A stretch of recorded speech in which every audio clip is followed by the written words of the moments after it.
Hi friends, welcome to చిట్టీస్ రుచులు. ఈరోజు నేను చేయబోయే రెసిపీ అవకాడో శాండ్విచ్ అండి. కావాల్సిన పదార్థాలు: బ్రెడ్, కట్ చేసిన onions, tomatoes, sweet corn, fresh cream, cheese, garlic, butter, chilli flakes, pepper, avocado, అలాగే సాల్ట్.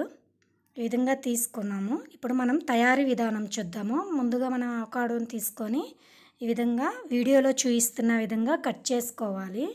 చూడండి, ఇలా కట్ చేసుకొని మనకి లోపల సీడ్ ఉంటుంది కదా, దాన్ని తీసేసుకోవాలి.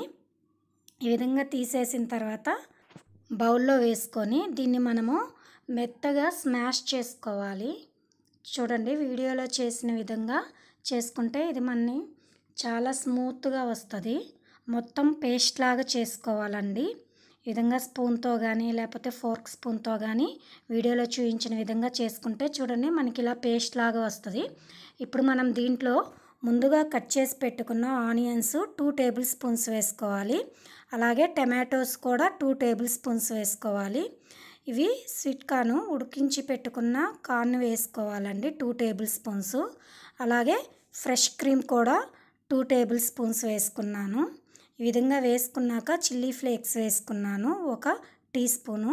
అలాగే 1 టీ స్పూను పెప్పర్ పౌడర్, అలాగే కొంచెం సాల్ట్ రుచికి సరిపడా వేసుకొని దీన్ని ఈ విధంగా బాగా మిక్స్ చేసుకోవాలి.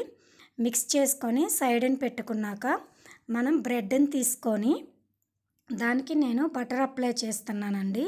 ఈ విధంగా మొత్తం బటర్ అప్లై చేసుకున్నాక మనం ముందుగా మిక్స్ చేసి పెట్టుకున్న మిశ్రమాన్ని బ్రెడ్ మీద వేసుకొని ఈ విధంగా చీజ్ను కూడా మనం తురిమి పెట్టుకొని ఈ విధంగా వేసుకోవాలి. మరొక బ్రెడ్కి ఈ విధంగా బటర్ అప్లై చేసుకోవాలండి. అప్లై చేసుకున్నాక మనం స్టవ్ మీద పెనం పెట్టుకొని పెనం హీట్ అయినాక దాని మీద కొంచెం బటర్ వేసుకొని మనం ముందుగా రెడీ చేసి పెట్టుకున్న బ్రెడ్ని వీటి మీద వేసుకొని బోత్ సైడ్స్ మనం దీన్ని హీట్ చేసుకోవాలి.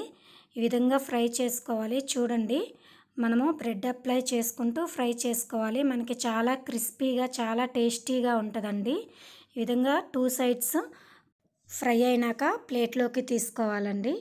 తీసుకున్నాక మనకు కావాల్సిన షేప్లో కట్ చేసుకొని సర్వింగ్ ప్లేట్లోకి సర్వ్ చేసుకోవడమే. ఎంతో టేస్టీ అయిన అవకాడో శాండ్విచ్ రెడీ అండి. చాలా సింపుల్గా చేసుకోవచ్చు. దీన్ని మనం సాస్తో సర్వ్ చేసుకోవచ్చు. పిల్లలు చాలా ఇష్టంగా తింటారు. మీకు కూడా నచ్చిందా? అలా అయితే మీరు కూడా ఒకసారి ట్రై చేసి ఎలా వచ్చిందో కామెంట్స్లో తెలియచేయండి.